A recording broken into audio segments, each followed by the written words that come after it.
that even if he gets a good 30 or 40, people tend to talk about it. But from the team management perspective, I thought, he was in good space right from the Asia Cup, where he got a month off, and then he came back to Asia Cup. He was fresh, got a brilliant 100 there, got a couple of 50s if I'm not wrong. And then leading up to the World Cup, obviously, we know the quality that he has, and he's done so well in these type of conditions in all three forms. So obviously he used his experience today more than anything else, staying calm under pressure. And we know how good he is when the score is in front of him. He's one of the best chasers in the world.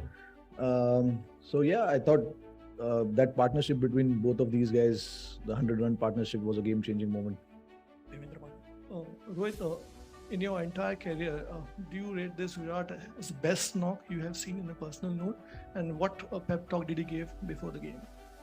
Pep talk? Yeah, no, it was just about the occasion. Obviously, some of the guys haven't played in Australia, and some of the guys were playing for the first time in the World Cup, and seeing 90,000 people. It's not going to be easy, and that is what he said. Just we need to hold ourselves, and we need to focus on what we need to do, because we are here to do a job. Obviously, there will be a lot of support on the ground for us. So just focus on what we need to do, and our full focus has to be what we need to get out of this game.